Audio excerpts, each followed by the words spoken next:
You want me to take this baby home and do what? Care for it by myself? No. I was shaking so much, I couldn't feel my legs anymore.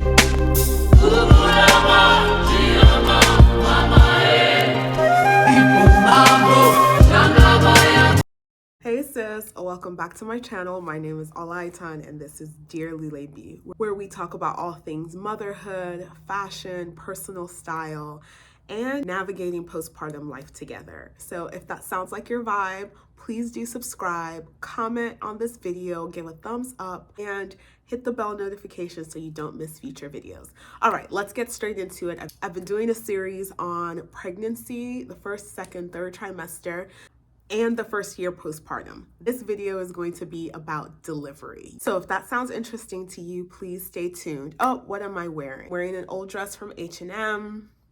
My jewelry is Freya Jewels.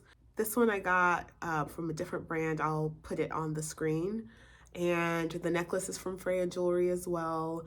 The earrings are from Freya Jewelry. I'm really enjoying them. My makeup, MAC on the skin. The lip is NYX on the liner, Bare Minerals on the lipstick, and Fenty on the gloss. The eyeshadow is Juvia's Place. Inner corners of the eye are The Body Shop. Benefits on the lashes. Sephora on the baking powder. All right, so let's get into it. So delivery. So I did not have a natural vaginal birth. I had a C-section. So this is all going to be C-section related. If you're not having a C-section, then this isn't relevant to you. If you're just curious, feel free to continue watching. One of the things that I did in preparing for delivery was I had several conversations with my doctors kind of leading up to the delivery. I had a team of 3 doctors. I was in Nigeria for my first and second trimester. I was living in Nigeria at the time with my husband, and for the first and the second trimester, we talked a lot about, just why a C-section would have been necessary for me. I had a fibroid in a compromising place. It would have been extremely difficult to have had a vaginal birth. You're probably thinking, well, I know people that might have delivered vaginally anyway with a fibroid. Yes, we got 3 opinions. So we feel very confident that a C-section was the best decision for us. If I didn't have a C-section, would I have had a vaginal birth? Absolutely. I am very earthy, crunchy in that way, like very natural, homeopathic in that way. So I would have wanted to do a home birth in tub, in the water, in a pool, or at a birthing center attached to a hospital. That's my vibe. That's totally what I would have wanted to do. My husband is like, no, you wouldn't be doing that. My mom is like, no, you wouldn't be doing that. But that's probably what I would have wanted to do. But that just wasn't my situation. So it is what it is. God had it that way for a reason. And I truly believe that. He makes everything beautiful in its time. And that was what was meant for me when my time came to be a mom. That's what I believe. All right. So after I got to the States, my last trimester, my doctor team, I had a high risk specialist, OBGYN, and we also had my regular OBGYN. And so the 2 of them were kind of working together in concert to make sure that this was the best, safest, healthiest pregnancy and delivery as much as possible. So I had all of my checkups until it was about time to pop. And when it was time to pop, we had a scheduled date. That's usually what happens with C-sections. We had a scheduled date for the delivery. I'm going to insert a video about it on what the hospital environment and the labor and delivery room look like, because it's helpful to know. It's helpful to know what the environment looks like. It's helpful to know what to expect. So we had everything scheduled. I had a birth plan that I'd put together. I'll tell you some of the things that was in my birth plan. It talked about, my doctors, my insurance information, my emergency contacts. I had 3 emergency contacts: my mom, one of my siblings, and my husband, of course. I included information about my doctor and my specialist. I included information about what I wanted the room environment to be like. So, did I want the lights dim? Did I want music to be playing? All of those types of things. I also included information about, just communication, like what kind of communication I wanted. I included information about, if it's a boy, who cuts the umbilical cord. I included information about circumcision. So if they do circumcisions in the hospital, what my husband and I's desire for that is, any complications, any allergies, just all of that information was in the birth plan. I mean, it was quite succinct. If I still have, I'll show you an example, but it was, pretty straightforward, really succinct, and you just give it to your person, whoever accompanies you to the hospital, and you mention it with your doctor. So I had a team of doctors that I was working with. So the OBGYN that I had been seeing up until delivery wasn't the one that delivered my baby, but one of the very seasoned members of her team, actually a senior doctor to her, and seasoned doctors in that hospital were the ones that delivered our baby. So it worked out. And we knew that up front. We met with the doctors, in the clinic a few times before. So I felt really comfortable knowing that it wasn't going to be my OBGYN that I'd been seeing, but it was going to be another doctor in the office on that team.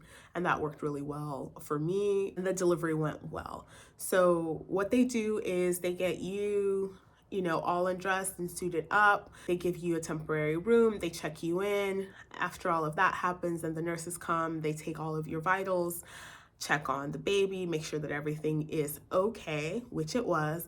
After all of that happens, then you're put on a bed. You're rolled to the operating room. Once you're in the operating room, then the anesthesiologist and all of the other doctors start to come in. The nursing team come in. You're on the bed. You're with your care person, your person, whoever your person is, your husband, your family member, your mom, whatever.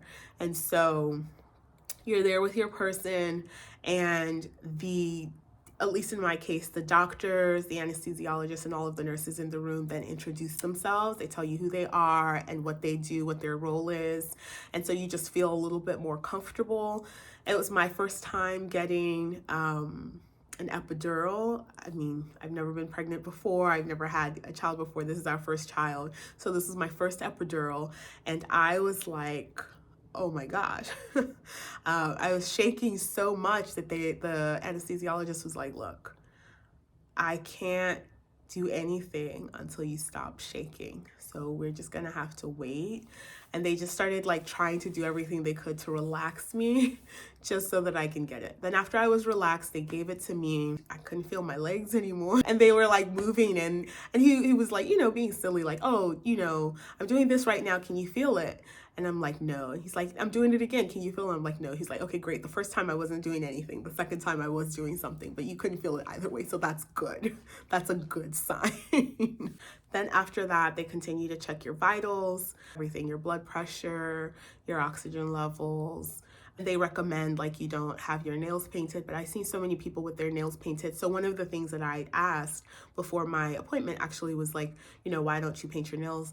And they were saying that, well, people can paint their nails. You have more advanced systems, but some places don't have them. And so it can affect the readings.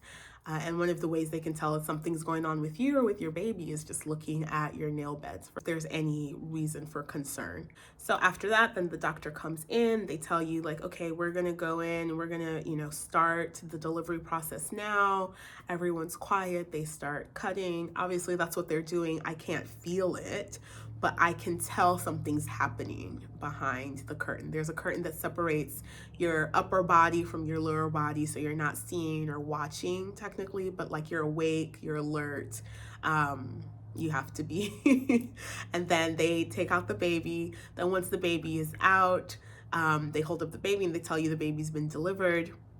And everyone's excited. You're excited. I was excited. I started crying. It was just such a rush of emotions. I felt so much joy and just overwhelmed. I just felt so many things. So I started crying.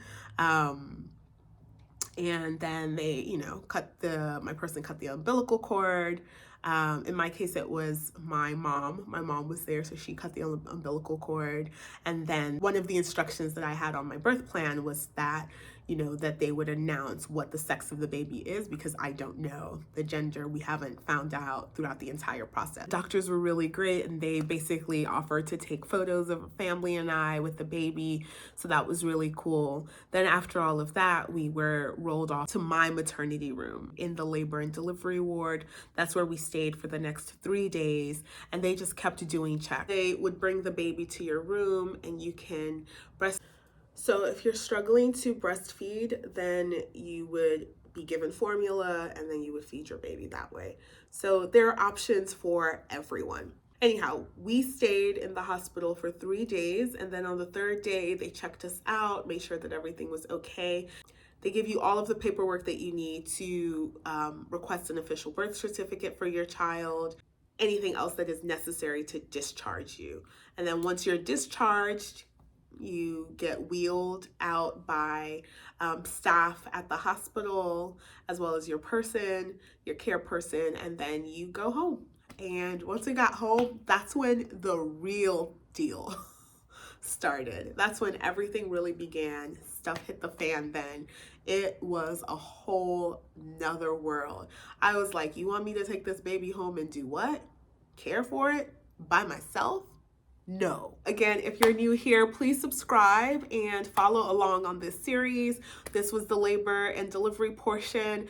Next, we will be talking about first week postpartum, and then from there we'll just move through month by month, well, probably quarter by quarter, on what the journey's been like so far. Again, I'm doing this series for anyone who feels like they could use a mom friend on the internet. They're quick, they're dirty, they're chit-chatty, but hopefully in the future I'll do the series with a lot more information, a lot more tools and resources, a lot more photos and references.